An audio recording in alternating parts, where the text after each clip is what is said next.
I'm live? So that was actually me recorded earlier. Welcome. My name is Tom Lawrence. I'm a professor of strategy here at the Ivey Business School.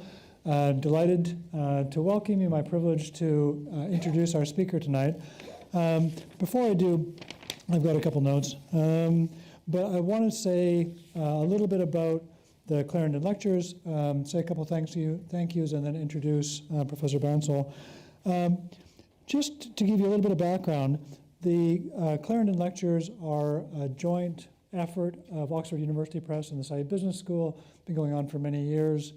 They are a special event in the calendar of the business school. We have a lot of research talks and seminars over the course of the year, but the Clarendon lectures are our opportunity to invite a truly eminent scholar to come and give us thoughts across a number of evenings. I'll talk a little bit at the end about the lectures that are coming up in March and May, so that it gives them a bigger canvas to work on than in a kind of a regular research seminar or talk.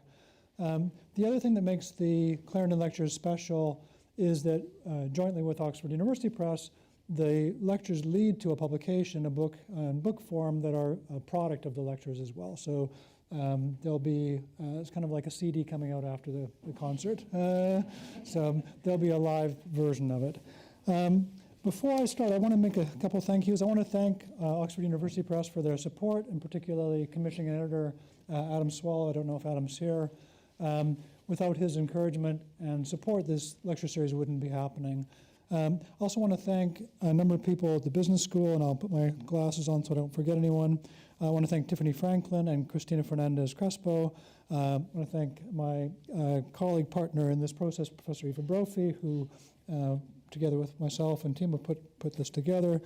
I want to thank, I don't know if people who's here or not, I want to thank Green Templeton College for their generous support, particularly through Richard Cuthbertson and Sue Dobson, professors here in the business school, who've helped made it happen.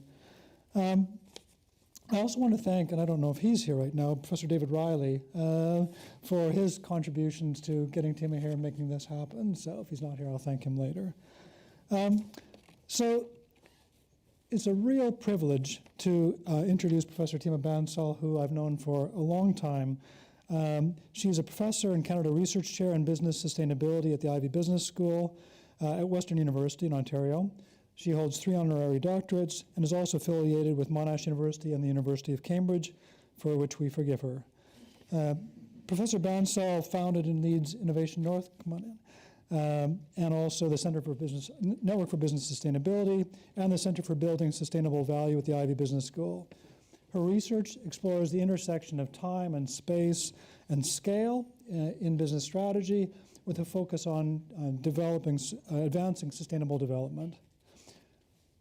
One of the really notable things about Professor Bansal is that although right now there's a flourishing community of people across the world focusing on the natural environment and business sustainability, Professor Bansal has been exploring these issues for some time, since 1996 when she graduated from University of Oxford, in fact. So she was a real leader, thought leader, intellectual leader in this space for a very long time.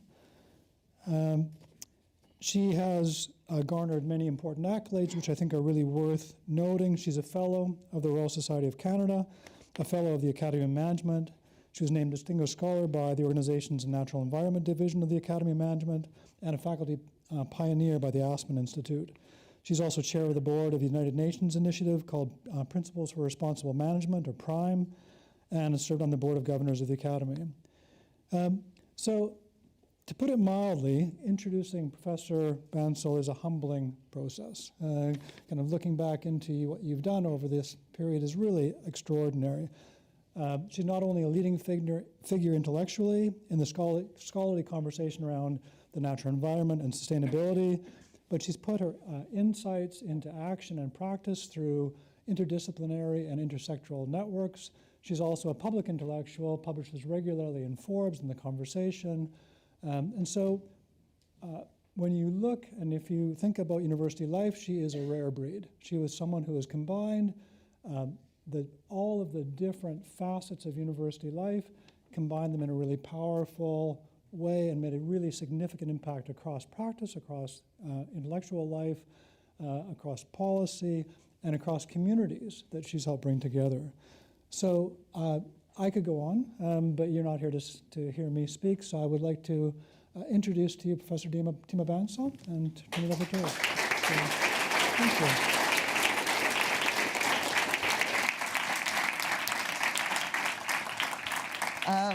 I just have to say that all I can do now is to disappoint you. So I'm not sure I can live up to the history at all. I have to say that when Aoife and Tom invited me to give the Clarendon lectures, I was thrilled. You can imagine just getting the email message and saying, what an honor to do this.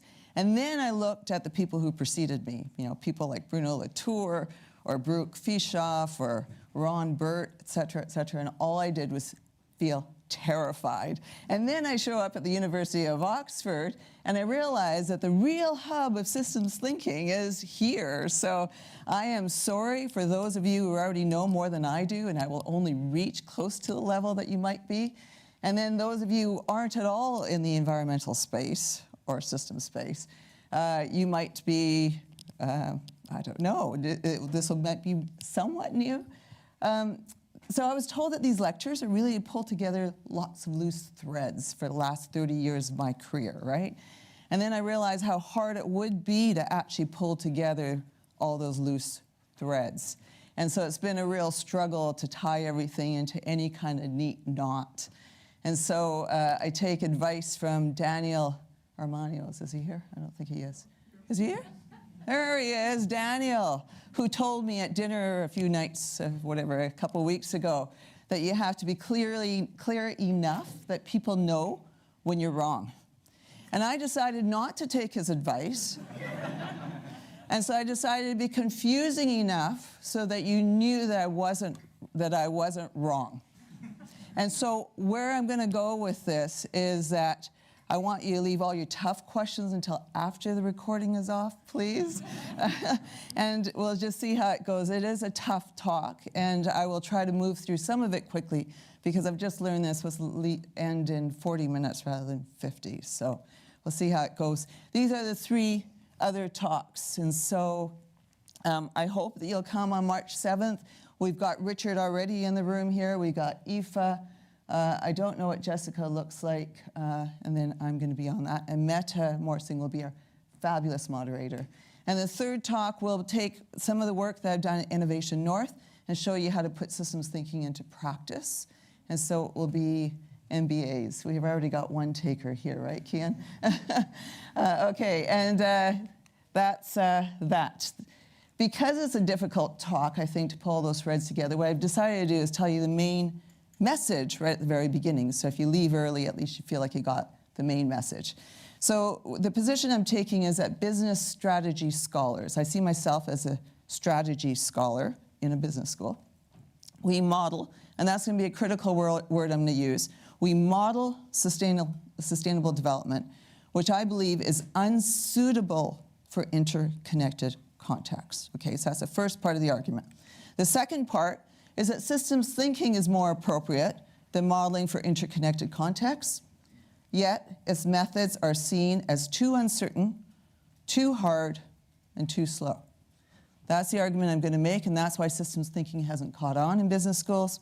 So I illustrate how systems thinking can overcome these limitations, which will be critical if strategy scholars are to tackle society's most pressing problems, sustainable development being one of them. So that's the basic argument. And so how I go through that argument is by basically slagging off almost everybody in the room, and I apologize for that because I will get to an integrative space later. So where I start with is on the modeling side is how sustainability is currently approached in business schools. And that is with relatively low complexity and analytical rigor that spans the range. What I then say is that there are problems with that. There are certain fallacies in modeling sustainable development in this kind of environment. Okay, so an interconnected environment. So the obvious answer is systems thinking. And there's 2 approaches to systems thinking. There's systems modeling, and there's soft systems methodologies. Those are two distinctive methodologies, I argue. They both handle complexity. But then here is where I go next. As I say, soft systems methodologies, they just don't have the analytical rigor. And so that's why they haven't been taken up in business schools. Then the question is, what's wrong with systems modeling? And here I make the argument that the complexity, let's just change the axes there. And if you're looking at the influence on business practice, this is where systems modelers can go wrong. Because what they do is they start to look too analytical to be used. So I'll make those arguments, and then this is where I end up going, is I believe what we need to do is to take the best of all three. And in bringing all three together, we get this spot that is analytically rigorous, managerially relevant, and it's systems-oriented.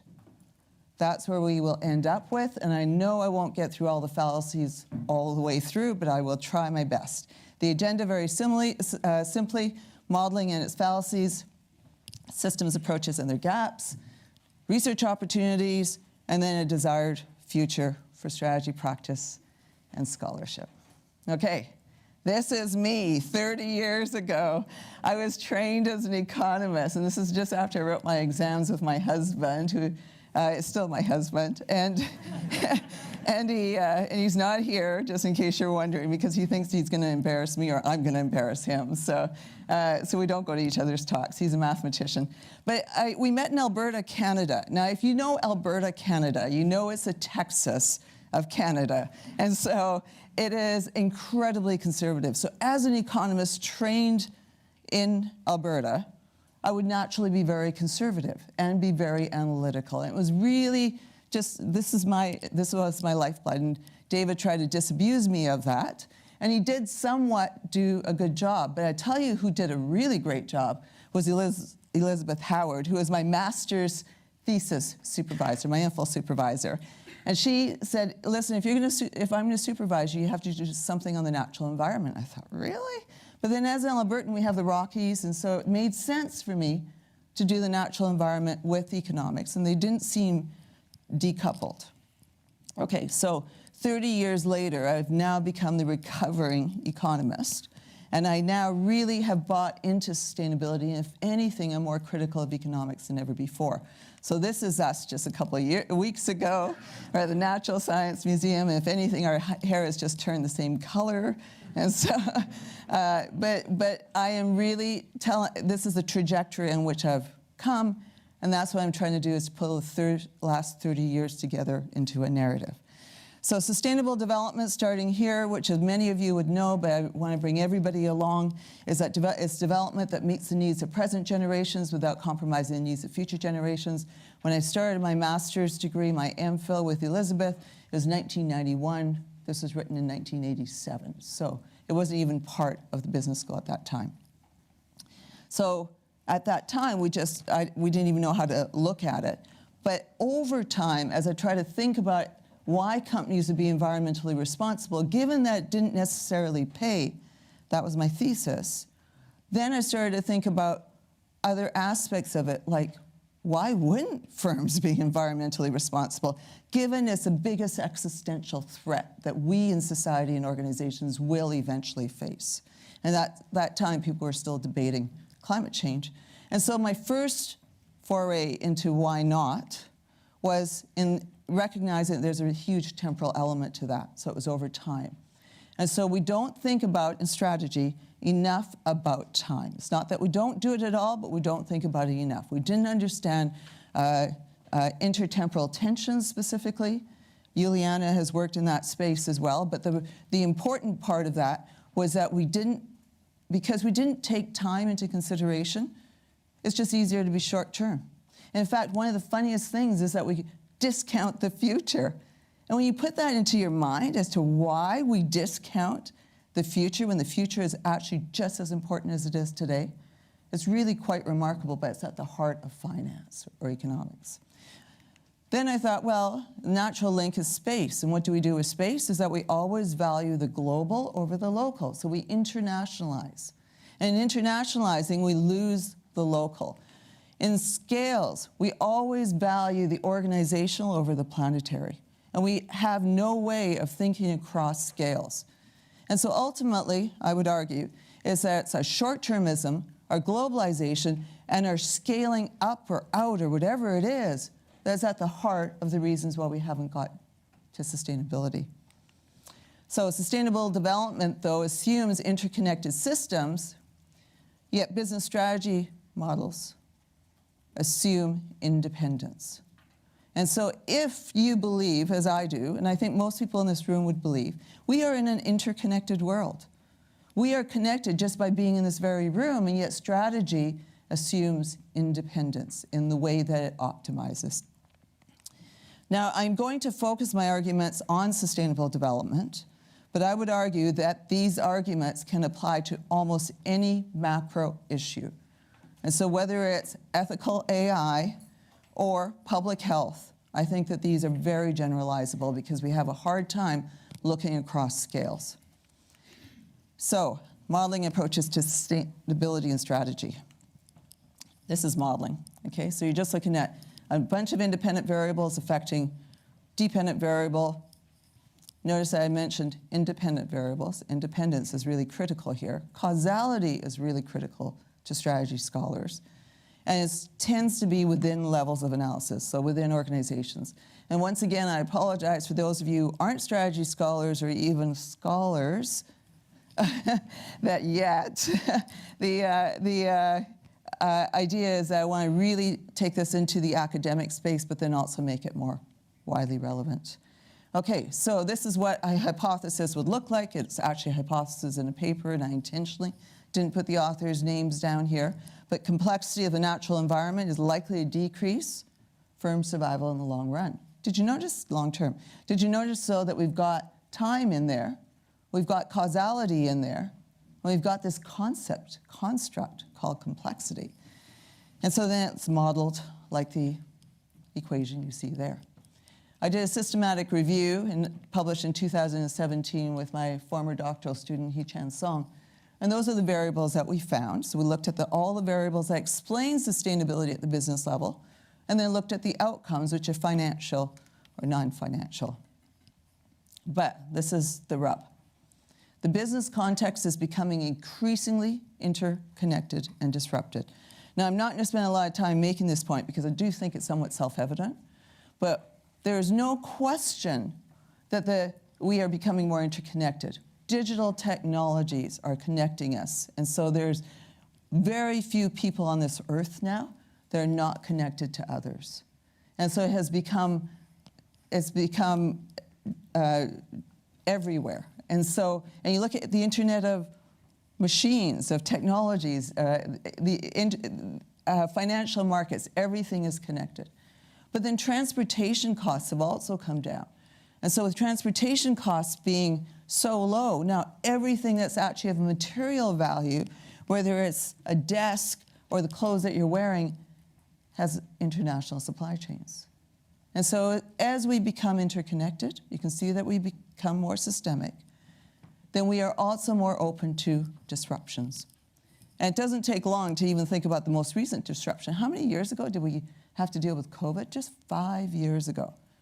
And it spread so quickly around the world that many of us were locked down, which is really contrasting to SARS, which was only 20 years before when we were able to contain it. So COVID locks us down, COVID lifts up. Then what happens?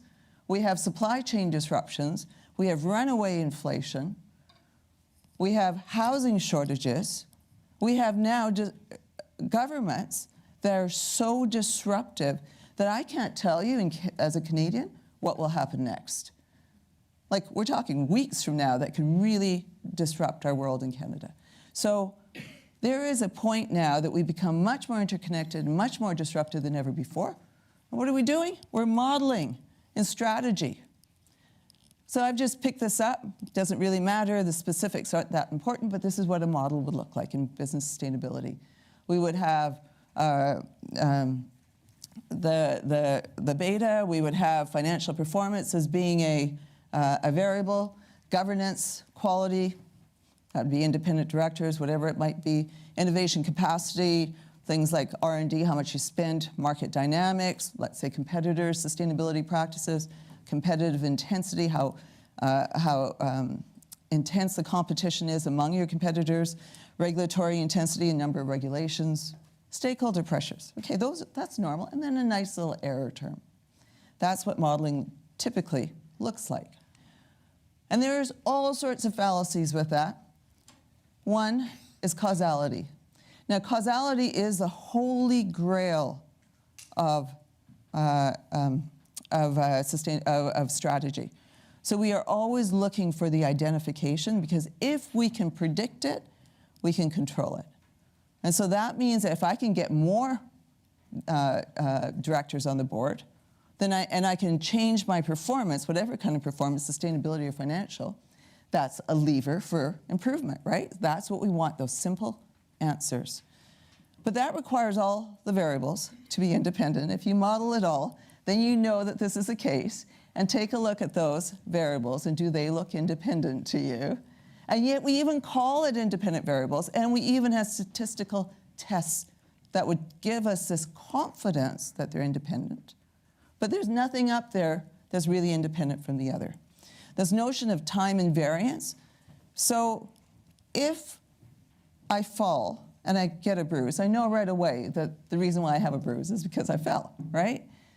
But when you're looking at these kinds of variables, like, let's say, independent directors and its effect on sustainability, that takes time. Can you attribute a cause and effect over a period of time? If you don't take time into account, then you're seriously making some fallacious arguments, because if you do have higher sustainability, to attribute it back to the number of directors that you have becomes really difficult, even if you try to use causal modeling, which I have in a couple of my papers.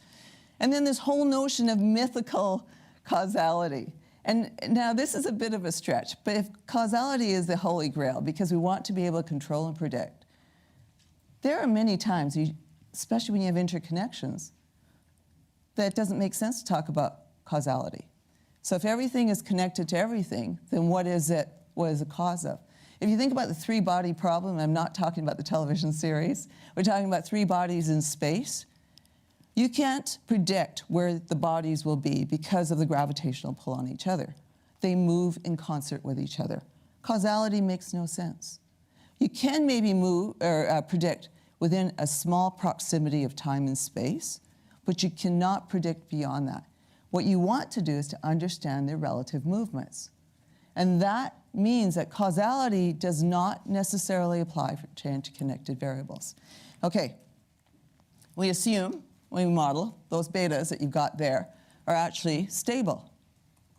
Yeah, I just told you that stability is a myth, because what we have in our future is unpredictable. Levels of analysis. This is one of my favorites. Ecological fallacy. Okay, ecological is a statistical fallacy, not ecological as in plants and animals. But what we do is we take from economics, high level of analysis, and we say in economics that we want to have social welfare. What does that mean? That we want all people to be able to live well. That's why we have sustainable developments at the macro level of analysis. The ecological fallacy then says, let's apply it to the organizational or the individual level of analysis. And so that means that if we wanted social welfare up here, to do that, though, there are assumptions that we have to make up here. Like, we want to have perfect competition, that people are rational, that people are self-interested, that they're opportunistic. But what do we do in business schools? We take that same economics and then we apply it to the organizational level of analysis or the individual level of analysis. And so all of a sudden now, we don't need to have perfect competition. What we want to do is to compete for resources. So what Michael Porter, if those of you know strategy, has done is to take those 5 forces and apply economics, industrial organization economics, where monopolies were not a good thing, to the organizational level of analysis and say, let's be more profitable. Let's erect barriers to entry. Let's create monopolies. Let's assume that everybody in the business school should be rational, should be opportunistic, should be self-interested. Atomistic fallacies. means that you can actually calculate up and say, okay, whatever applied to the individual level of analysis can be applied to the planetary level of analysis. And that's a problem too, because we have natural limits to growth. So if we're all prosperous at the organizational individual level of analysis, we will likely crash the planet. And yet we don't think about that when we do these economic models. I'm going to keep going. I'll run out of time.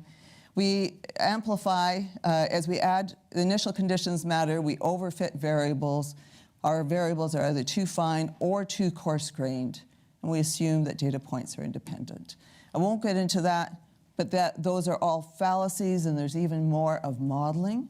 And so what happens is that we put a whole bunch of variables in, don't think about the levels of analysis, don't think about their interdependence, or we do think about that, but we try to model that away. We don't think about the interactions among the data points. And then we end up with this type of model, and then we think we can make assertions. Oh, well, no natural resource limits, that's an important one. The no natural resource limits, economic models, look at that. How do we actually put limits on that model? When economists first started to think about this, they did not actually think about how to have those natural limits to growth. All they do is just price natural resources and treat it as an externality. And that in itself is a problem, because what's the price of the last whale or the last tree?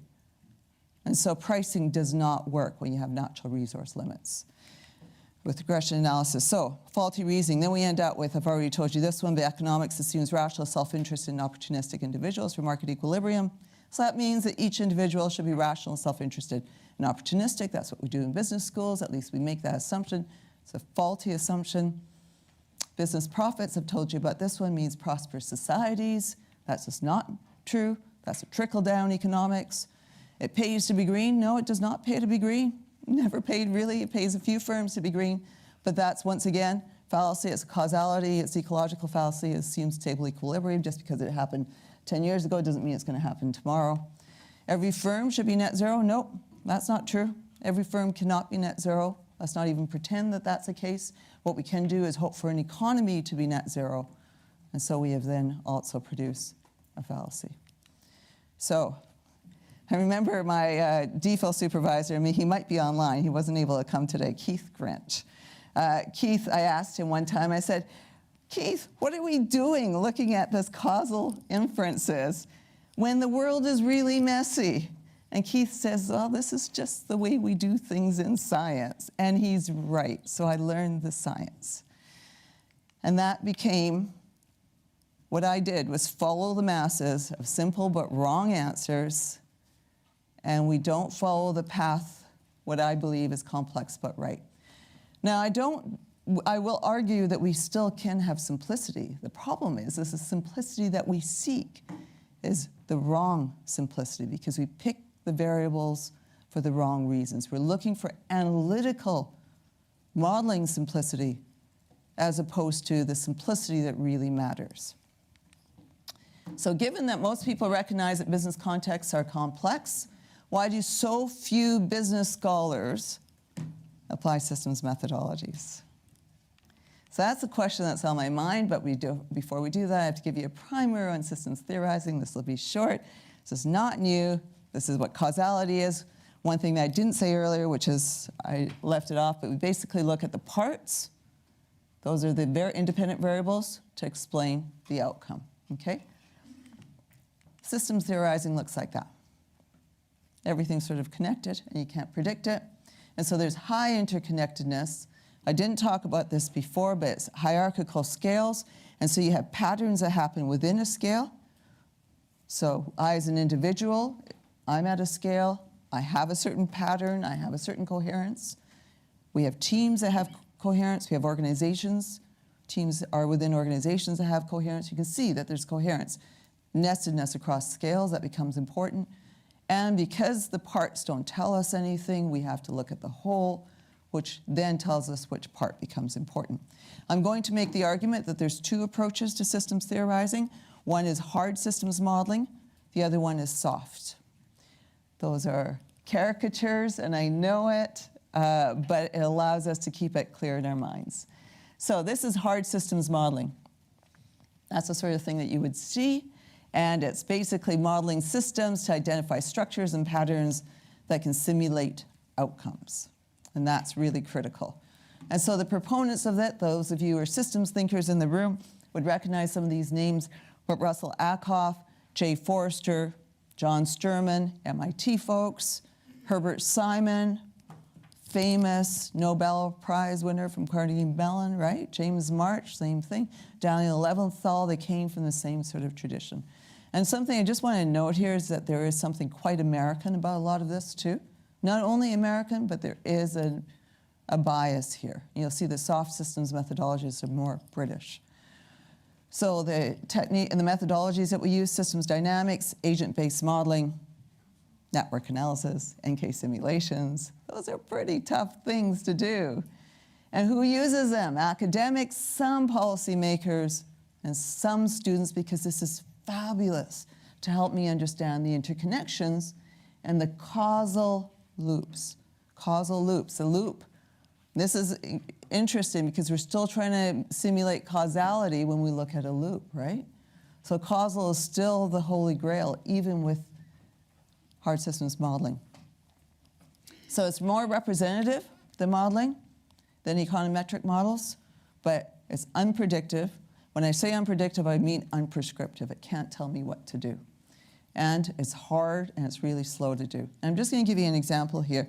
And I'm giving you an example of a hard systems model that I absolutely love in many ways because it has a real purpose, but it's also not able to do those things that we want to have happen and in a business school more broadly. And this is called an En-ROAD simulation. And what you do here is that you have lots of sliders, and this is based on systems dynamics that John Sterman built it out of MIT, and it's a great teaching tool. And you say, if I had less coal, or if I had less oil, or if I had more electrification, what would happen to the temperature? And you can see the temperature going down, and then you can see the sensitivity of that. This is systems dynamics. Fabulous for a teaching tool. Predictive? So with electrification even, yeah, electrification is exactly what we need to do. But we know, nobody expected that electric cars, electric vehicles, would top out at about 20%. We just thought it would be a tipping point of some sort. Is that in the model? Well, they can change the model. But can that predict what we need it to do? No, because ultimately executives and scientists, social scientists, want simple answers. And so it's a really good model, but it doesn't give us what we want to know about predicting the future. So soft systems methodologies, this is from Cheklin, 1981, that he's the one who uses terms soft and hard. But what it is collaborative processes, that's people get together and they define visions, problems, and systems, and they work it out together. So proponents of this, Danella Meadows in her later years, Peter Senge, Peter Cheklin, Michael Jackson, Gerald Midgley, and a lot of designers. Terry Ryan, by the way, a woman, she is out of Carnegie Mellon. Cameron Talkenwise is now in Australia, and he's out of Carnegie Mellon. But you can see, though, this much more European orientation here. And then you get things like transition design, systemic design systems, mapping, stakeholder consultation. Who uses it? Consultants, governments, and NGOs. Okay, challenges. It's more processual. That's good. That's a really good thing. And it's practical. Much more practical because you're getting people together and they're starting to agree on things that start to move the system. But it's analytically and empirically opaque. And so there is just a huge kitchen sink of models to choose from. And I can't tell one model from the other because none of them have been validated. And so this is, once again, I'm picking my favorites because I think this is awesome. But you have a toolkit. And this is Naman in systemic design. Crystal Van Eel, Alex Ryan use this. Systems thinking, design thinking, and then you go through a process of bringing them all together. You foster a transition. There's over 30 tools. What do I do with that? And how do I decide between those tools and the next ones that I'm given? So this is the picture that I feel like we have in my mind and this is where our ED workflow redesign team went insane. And I don't know what to do with that. I don't think anybody knows what to do with that. So soft systems or hard systems methodologies haven't caught on. This is what I argue is the case, okay?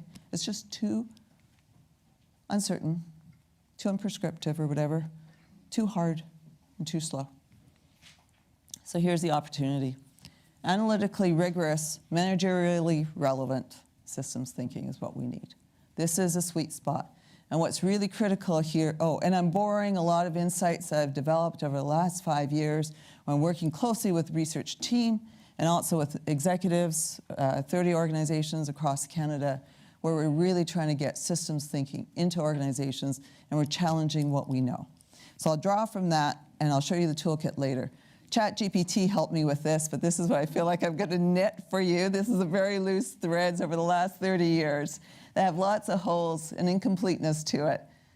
But to some extent, I feel like I needed to challenge myself to say, what do I know or what do I think at this point? So be kind. First of all, if I'm going to be analytically rigorous, I have to tell you what my assumptions are. And here are some assumptions I care about. First of all, I believe that systems are constructed, socially constructed. So the system in this room is constructed.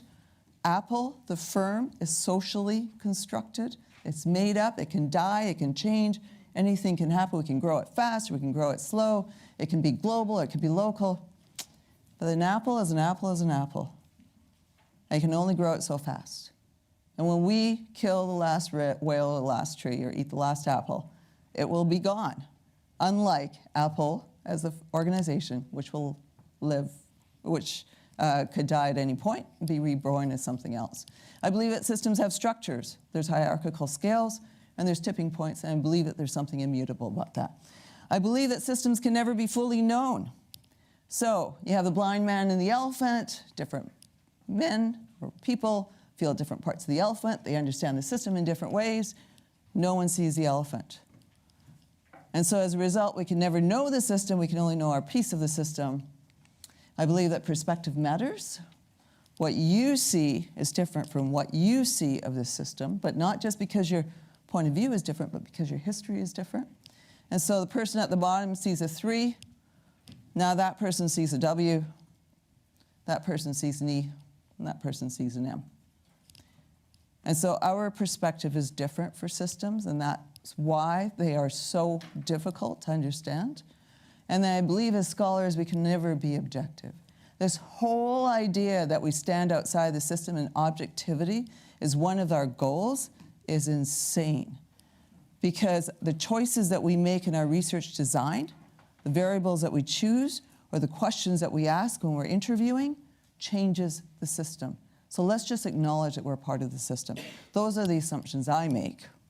So I want to tackle those criticisms. And what I'm bringing together is ideas from traditional modeling, systems modeling, and soft systems methodologies. So it's too uncertain. This is the first one. This is the title of the talk that I had to pick months ago, and I thought, how am I going to get this title into the talk? But this is it, designing the future versus modeling the past. Those parameters in modeling are problematic. What we need to do is to think about what future we want. I think it's futile to predict the future under uncertainty. I do not know what's going to happen with the trade wars. Anybody in this room think they know? And I'll tell you, I don't even read the newspapers anymore when they say, oh, I'm going to tell you what's going to happen, because I know that's insane. It's just trying to give me some comfort. And so our goal is not to try to predict the future. Our goal should be trying to decide the future. Viktor Frankl lived through the Holocaust. He's a psychoanalyst. And he writes the book, Man's Search for Meaning. And his argument is that we need a sense of purpose in order to know to make it through the hard times, right? He says man does not simply exist, but always decides what his existence will be. And that's the argument that I believe is the case. We see this all the time. We see fiction shaping reality. Where's Annette? There you go, Annette. That's for you. Fiction shapes reality. And when you think about what do we have today, was the reality of the past. I am old enough to be a Trekkie. Do you remember the communicator? Does that not look like a cell phone, the early days of a cell phone? Do you remember the tricorder? Where's your iPhones or your smartphones? That's your tricorder. Replicator, that's your 3D printer. Our fiction creates our future. So why don't we create a fiction that designs our future? So I think that we need to move from models to tools. I do believe in soft systems methodologies. I do believe that we need tools, design tools, systems tools. This is what we developed at Innovation North, was a tool. But, and it's based on, it's grounded in pragmatism. This is philosophy, performativity, science and technology studies. So we are drawing from philosophy, but I'll tell you where the rub is. How do I know one tool is good relative to another? And what we haven't done in our scholarship is to figure out what the criteria of goodness is for a tool. So how do I know that one tool is better than the other?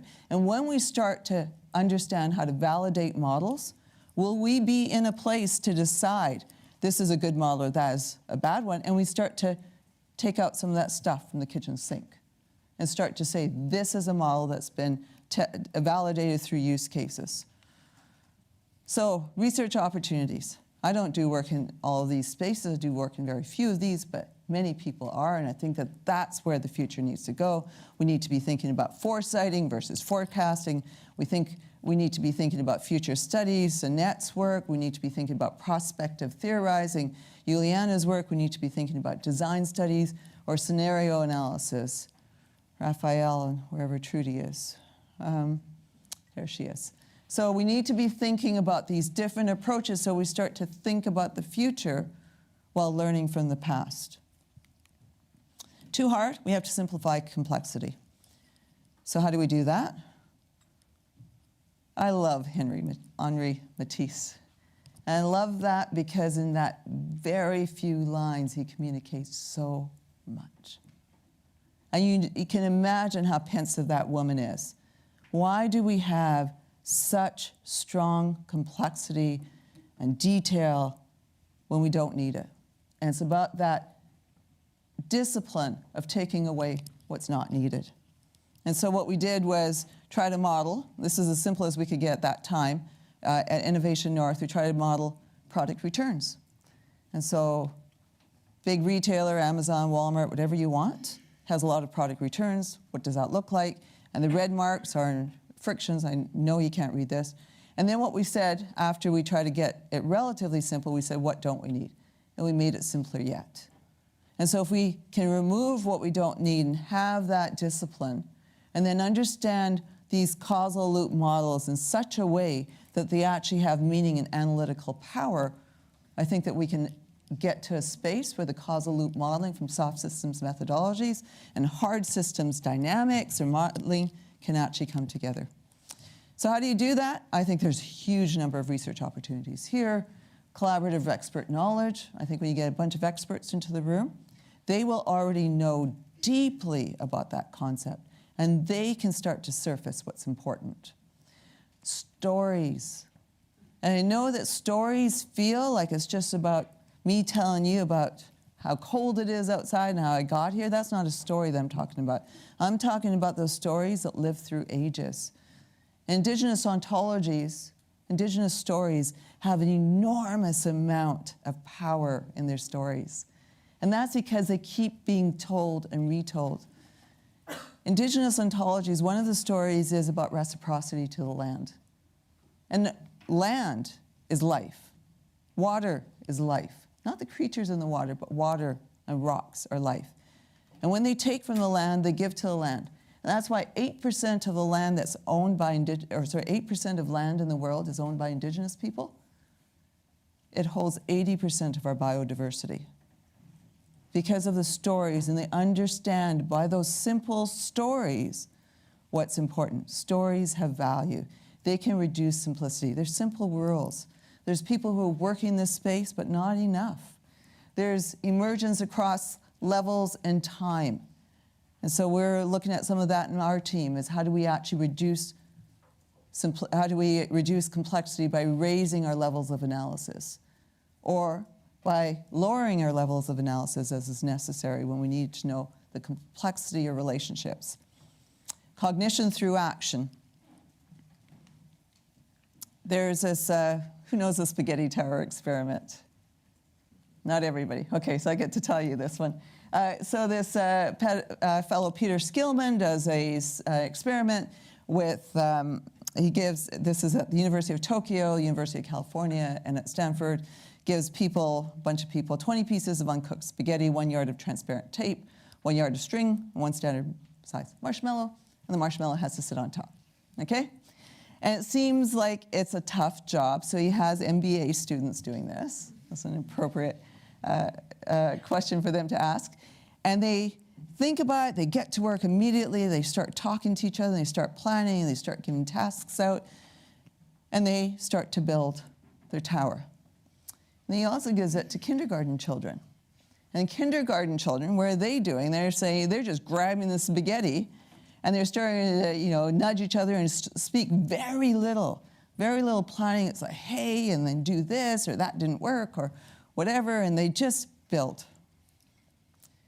So, who wins in this experiment? You can tell where I'm going.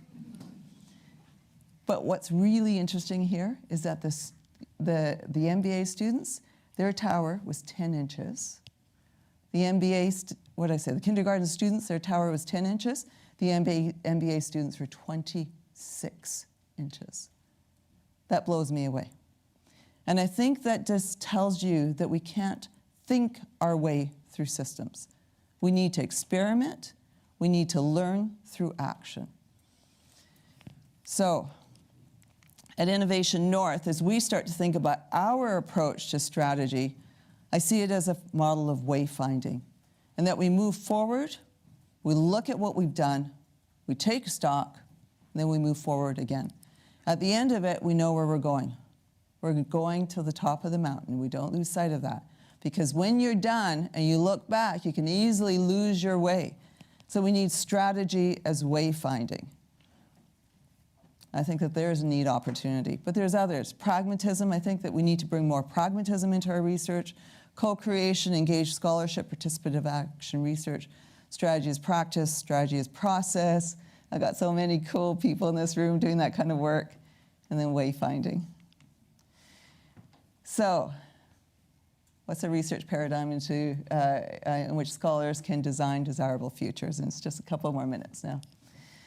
So when I was in my PhD program, I felt like everybody was in the box trying to look at the causality. And I felt like I was looking outside the box and said, what's going on here? How do we make sense of it? And I feel like 30 years on, I'm comfortable in the space that I've come, even though many of you in this room are already active systems thinkers. I think it's much more common here than it is out in North America, where we try to model. But I think that this is a future. And that future has us decide, which is the future that we want to build. I didn't bother wasting your time telling you about climate or all those existential threats that we have, because I think that most people in this room, at least, already know that. But if we keep modeling, we keep on this path dependency of repeating the past mistakes that we have. If we start to imagine what that future is, we start to create that future. This is the model that we have on the left, of how we do research. It's separated from the object of study. We do it in our libraries, we do it in our ivory towers. This is ChatGPT, by the way, that helped me here. Do it on our computers. And it's separated from the phenomena. I'm asking for a vision in which we collaborate, in which we act immediately because climate is moving too fast. Many of these issues are major scale issues in which we need to act now. And we need to act with the people that can make a difference. We need to put our values on the table and say that this is how we see the system, this is how we can move the system. So, when it's too uncertain, we design the future. When it's too hard, we should simplify based on systems principles. If it's too slow, we need cognition through action or experiments. And because I'm part of a system, I can't dismiss the fact that I am really a team of people from who I have learned, including the people in the last few days have helped me form my thoughts for this presentation. So thank you.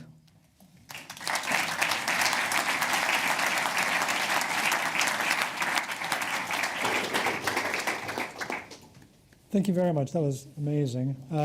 And your timing is actually extraordinarily good. So we do have time for questions. And she was kidding. You can ask the hard questions now. Did you turn the recording off then? Yeah, exactly. So there's, we have mics. True? Are they're ready to go? Yeah, okay. So we'll take your questions, and we're recording this, and so it's actually helpful if you can be mic'd. Even though we can hear you in the room, you won't be able to be heard on the recording, or for people watching virtually. So if you can, we can just be a little bit patient with that. So questions? Apologies, I don't know your name. So. Thank you very much, first of all. I'm Carlos Araujo. I'm a current MBA student here at Said. I've been working as a in strategy consulting before coming here, and yeah. And my question is, when mapping systems, this can get very complex very quickly. How can we define the boundaries of the system without being too simplistic, and trying not to overstretch our resources when we're doing this? As you mentioned, we are also part of the system, and therefore we are looking from the very inside. So how can we try to define those boundaries? That's a really great question. So you've asked two questions. One is, how do we manage to build a system that doesn't overwhelm us with the complexity, right? And so I think that, first of all, we treat it as a collaborative exercise. And so we learn from other people, we build it together. And then what we do is this really hard job of taking out all the stuff that we don't need.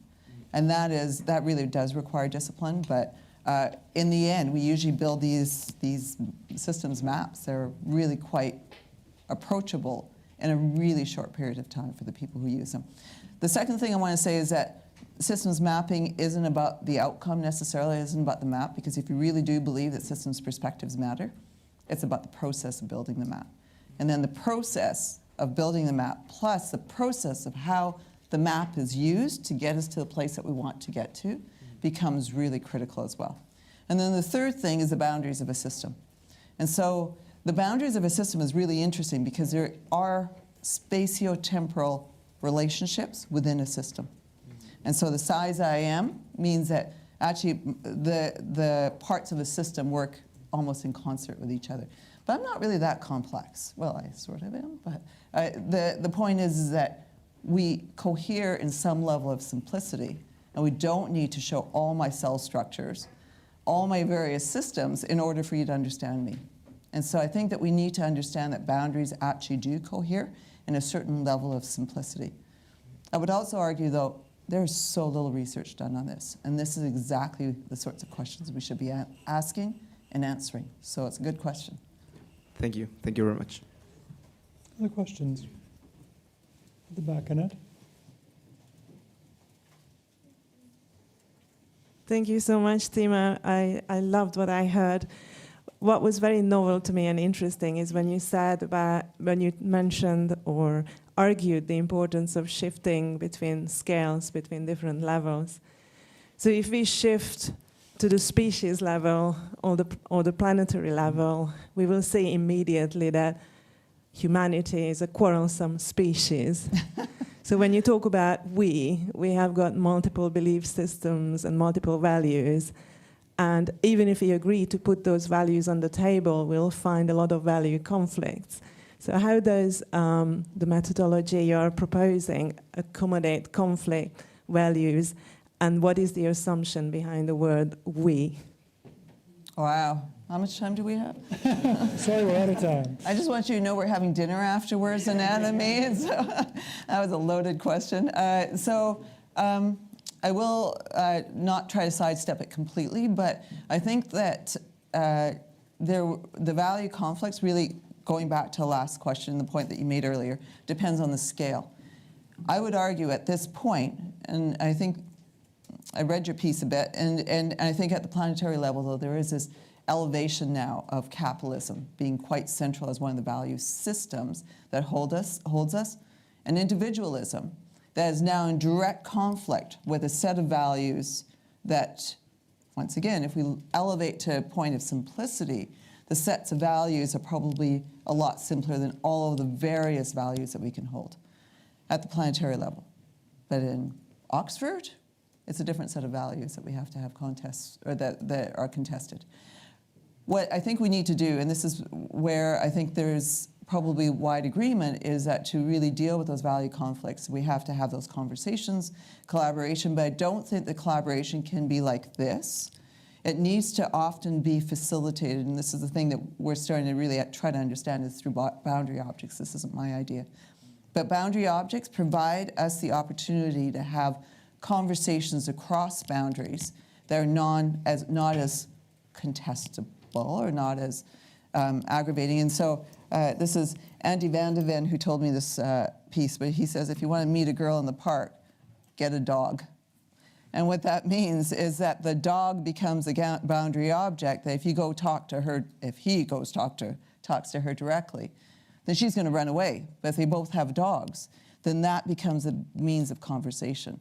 So going back to the last question, our maps become the boundary objects that allow conversations across value systems. But it really depends on the scale that you're at. Thanks, Annette. We have a number of people online who have also been submitting questions, so we don't have time to answer them all. But one of the questions that's asked is asking what you think is the key issue keeping research from your vision of moving out of the ivory tower and co-inquiry with society. Is it representational or epistemological? So the question is around what's keeping this image of research from happening that you have.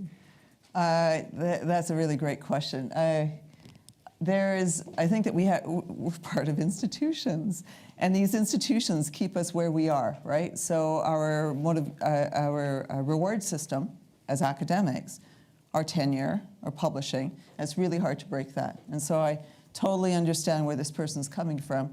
And I think that this idea is that when we have editors in the room that are in a place that we can actually start to change the way that journals actually publish papers.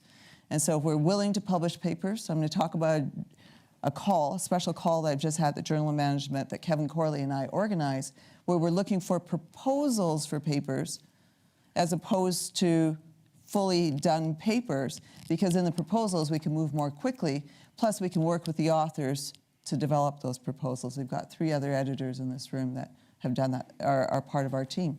And so our goal, though, is to move things more quickly so we start to change the institutions. So those people in power that actually can influence the institutions, we have to start doing that. The responsibility is ours. It is a collective responsibility. You know, it doesn't mean that the younger scholars here don't also have a responsibility as well. It's about you really making it clear to your more senior scholars that this is what needs to be changed. We have time for one more succinct question. Go ahead. Oh, right, we need a mic, sorry. Thanks so much. I'm Juliana, professor here, and we've just had a wonderful MBA module on systems mapping, actually. So very fitting. It's wonderful to see some of our MBA students here as well. And I think one of the things that we struggle with in this course is kind of what I think Carlos also alluded to, is kind of the complexity of systems thinking and this move from like linear thinking A to B to kind of really being willing to open up to wicked problems, the complexity and so on. So at Innovation North, I was just wondering, how do you overcome like resistance to this type of complexity thinking? And how do then the participants who maybe undergo the process with you, how are they able to kind of go back to their own organizations and kind of communicate this to people who have not undergone this process? Because I think it's a personal process of going through kind of the systems mapping and so on. It's very difficult to then go out and communicate with these kind of, simple answers, but wrong. Did you say a quick question? Sorry. I'll try to answer this quickly. First of all, it's not easy. So I think it would be a mistake to say, oh, we've got the answer, here's a silver bullet. I think, though, what I'm asking for ultimately is a paradigm shift in business schools. And so the issue isn't scholarship. The issue is ultimately executives, right? We're ourselves. We're all looking for that simple answer. We just want to know the answer. It gives us comfort, confidence of what to do. And what we're asking is not to absorb the complexity, because I really do think that's the old systems thinking modeling to this new approach that we accept the complexity, and it's more of a relational ontology that we try to build with each other, so that we take each step together, not knowing what's going to go, but having that desirable future in front of us. That sort of mindset, I think that they can accept, because then it becomes this constant process of iteration that really plays to their sensibilities, but it's not easy. Some of them get it, and I really do think that we need to do more systems work in our MBA programs, and that's going to be always in contest for those people that are going to be teaching the modeling, right? So I don't know how we move the whole business school. That's hard. I have to apologize to everybody here and online, because I know we could have a lot more questions. We have reception after this. But before we end, I just want to thank you so much for a fabulous talk. It was really incredible combination for me personally of simple enough to follow and understand, complex enough that leaves me with questions, but also inspirational. I'm really kind of energized by it. So thank you so much. So thank you. Thank you. Thank you, everybody.